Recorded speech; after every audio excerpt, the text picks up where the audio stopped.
વાત કરીશું અમદાવાદમાં ફટાકડાની ફેક્ટરીમાં ભીષણ બ્લાસ્ટ થયો છે। આ દુર્ઘટનામાં 10 લોકોના મોત નીપજ્યા છે, જ્યારે 8 લોકો ઇજાગ્રસ્ત થયા હોવાની માહિતી છે। મહેમદપુરાની ટેલેન્ટ ફટાકડા ફેક્ટરીમાં આગની ઘટના રામોલ ગતરાડ રોડ પર આ મોટી દુર્ઘટના સર્જાઈ છે। તો બ્લાસ્ટ બાદ સમગ્ર વિસ્તારમાં અફરાતફરીનો માહોલ સર્જાયો। ફાયર બ્રિગેડે આગ પર કાબુ મેળવી લીધો છે। ઇજાગ્રસ્તોને એલજી અને સિવિલ હોસ્પિટલમાં ખસેડાયા છે।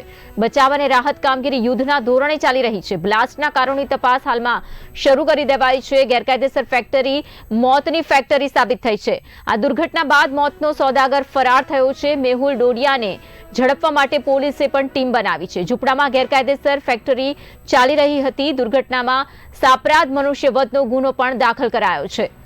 તો ખૂબ જ ગંભીર ઘટના બની છે। આ અંગે વધુ માહિતી સાથે જોડાઈ રહ્યા છે સંવાદદાતા અરશદ દસાડિયા। અરશદ, જણાવશો કે હાલની શું સ્થિતિ છે? જે પુષ્ટિ થઈ રહી છે 10 જેટલા લોકોના મોતના સમાચાર પણ છે। કેટલા પ્રકારની ગંભીરતાને લઈને વધુ તપાસ ચાલી રહી છે અને હાલની શું વધુ અપડેટ છે? તો આમ તો ઘણા લાંબા સમયથી જે આ જે એક ફેક્ટરી ગેરકાયદેસર રીતે ધમધમી રહી હતી તેને લઈને અત્યારે જે બ્લાસ્ટ 8 વ્યક્તિઓના અત્યારે જીવ ગુમાવી ચૂક્યા છે।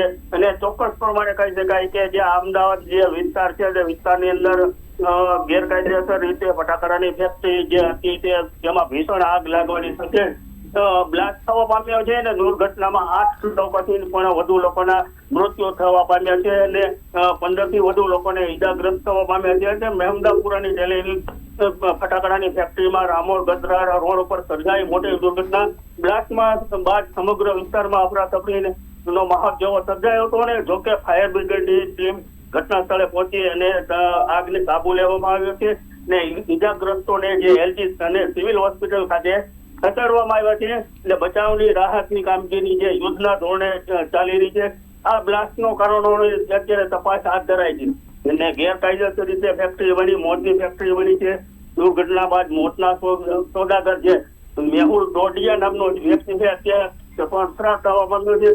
આમ ચોક્કસ પ્રમાણે કહી શકાય કે ગેરવ્યાખ્યા આવી ફેક્ટરીઓ ચાલતી હતી તેને લઈને અત્યારે ગંભીરતાપૂર્વક અત્યારે પોલીસે તપાસ હાથ ધરી છે। જી અરશદ, એ પણ જાણવા માંગીશું કે હાલમાં જ્યારે કહી શકાય કે ફાયર બ્રિગેડના કાફલાની વાત કરીએ અથવા તો પોલીસ કર્મચારીઓની વાત કરીએ સ્થળ પર જ ઉપસ્થિત છે, શું સંપૂર્ણ રીતે તપાસ પૂર્ણ કરી દેવામાં આવી છે કે શું લાગી રહ્યું છે કે હજુ પણ કોઈ કાટમાળ નીચે દબાયેલું હોઈ શકે છે? કારણ કે બ્લાસ્ટ ખૂબ જ વિકરાળ હતો।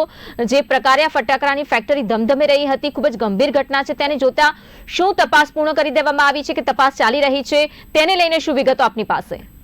જે ચોક્કસ પ્રમાણે આમ તો જણાવી દઉં કે અત્યારે જે બ્લાસ્ટ થતાની સાથે જે મોટો ધડાકો થવા પામ્યો હતો, કાનમાં જે ચિત્યારોનો એક ગુંજ પણ ઉઠવા પામી હતી અને લોકોમાં એક અફરાતફરીનો માહોલ પણ સર્જાયો હતો।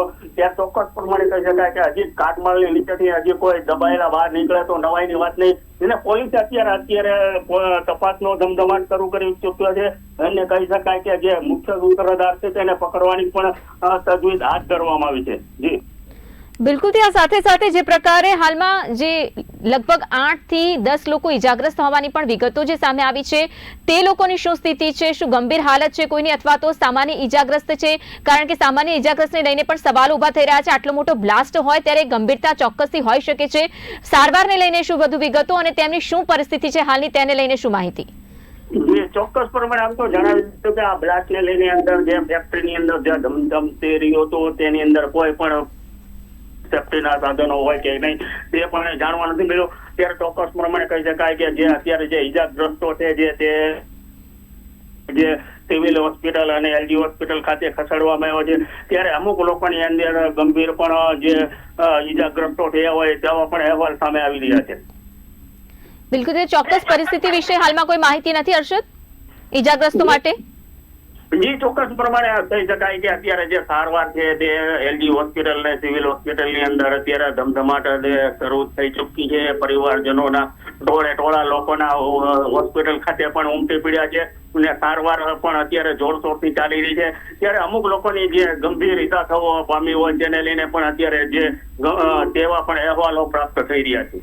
બિલકુલ થી હર્ષદ, અહીં સૌથી ગંભીર બાબત એ પણ સામે આવી રહી છે કે જે મોતનું કારણ બન્યું છે એક બે જવાબદાર વ્યક્તિ ગેરકાયદેસર જે કહી શકાય ફટાકડાની ફેક્ટરી ચલાવવામાં આવી રહી હતી. અહીં કામ કરનારા લોકોના જીવને જોખમ હશે તેવું કદાચ એ પણ જાણતો હશે, કારણ કે સેફટીના કોઈ પણ નિયમોનું પાલન કરવામાં નહોતું આવી રહ્યું અને ઉપરથી ગેરકાયદેસર આ ફેક્ટરી હતી. તેને લઈને શું વધુ પોલીસ તપાસ અને સાથે સાથે કેટલી કડક કાર્યવાહી જોવા મળી શકે છે?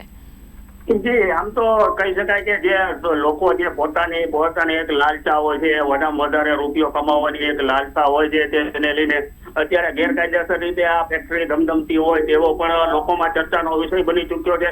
જો કે આ ફેક્ટરી પાસે લાયસન્સ છે કે નહીં તો એ તપાસ બાદ જ ખુલવા પામશે. અને ત્યારે ચોક્કસ પ્રમાણે કહી શકાય કે આ જે મેહુલ ડોડિયા નામનો વ્યક્તિ છે તે પોતાની વધુ કાળી કમાણી કરવા માટે આવી ફેક્ટરી ધમધમતી હોય છે મધ્યની અંદર.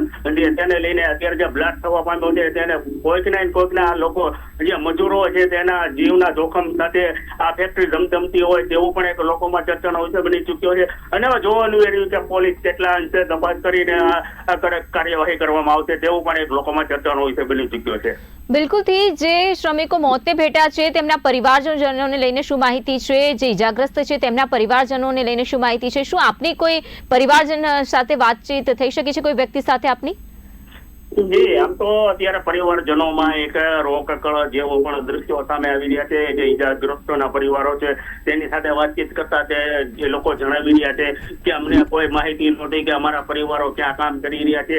આ કાંઈક ને કાંઈક અત્યારે છૂટી રીતે એવું કામ કરી રહ્યા હોય તેવું પણ લોકોમાં એક ચર્ચાનો વિષય બની ચૂક્યો છે. અને કહી રહ્યા છે કે અમને પૂરતો ન્યાય મળે તેવી પણ પરિવારજનો દ્વારા માંગણી કરવામાં આવી છે. બિલકુલ હર્ષદ, ખૂબ જ ગંભીર ઘટના છે, કારણ કે 5 કિલોમીટર સુધી આ વિસ્ફોટનો અવાજ છે તે સંભળાયો હતું અને જે પ્રકારની આ ગંભીરતા જોવા મળી રહી છે મોતના આંકડા અને ઇજાગ્રસ્તોની સંખ્યા પરથી, તેની સાથે સાથે એ પણ કહેવા માંગીશ કે જ્યારે તંત્ર તરફથી અધિકારીઓ તરફથી આ અંગે કોઈ શું પ્રતિક્રિયા સામે આવી છે અને આગળની તપાસને લઈને કાર્યવાહીને લઈને શું આપની કોઈ વાતચીત થઈ શકી હોય અથવા તો શું પ્રતિક્રિયા છે તેને લઈને પણ થોડું જણાવશો?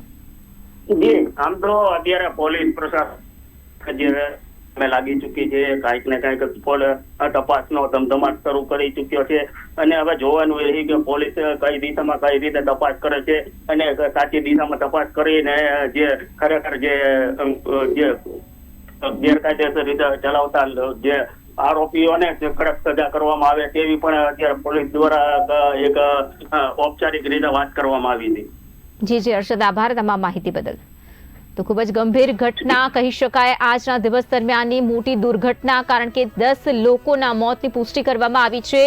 8 થી 10 લોકો ઇજાગ્રસ્ત પણ છે જેમને સિવિલ હોસ્પિટલ ખાતે વધુ સારવાર માટે ખસેડવામાં આવ્યા છે.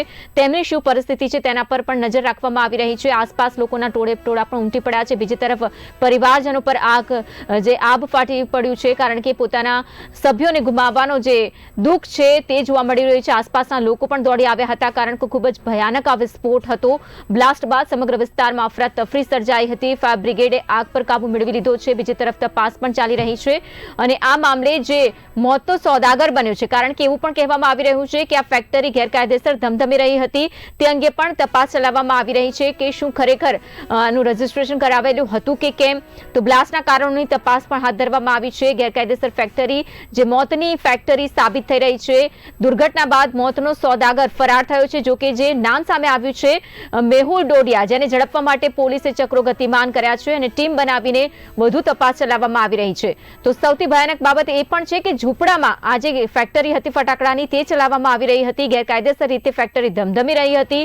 તો દુર્ઘટનામાં જે ગંભીરતાને જોતા સાપરાધ મનુષ્યવધનો ગુનો પણ દાખલ કરવામાં આવ્યો છે અને વધુ તપાસ પણ કરવામાં આવી રહી છે. આરોપીની શોધખોળ ચાલી રહી છે. બીજી તરફ જે ઇજાગ્રસ્ત છે, જે ઘાયલો છે, તેમને જલ્દી એટલે કે પ્રાથમિક સારવાર તાત્કાલિક મળી રહે તે માટેના પણ પ્રયત્નો હાથ ધરવામાં આવ્યા હતા. ફાયર બ્રિગેડના જે જવાનો છે તે પણ મહેનત અને જહેમત ઉઠાવીને તમામ તાત્કાલિક જે હોસ્પિટલ ખસેડવામાં આવ્યા છે ઇજાગ્રસ્તોને, અને તેમની પરિસ્થિતિ પર પણ નજર રાખવામાં આવી રહી છે.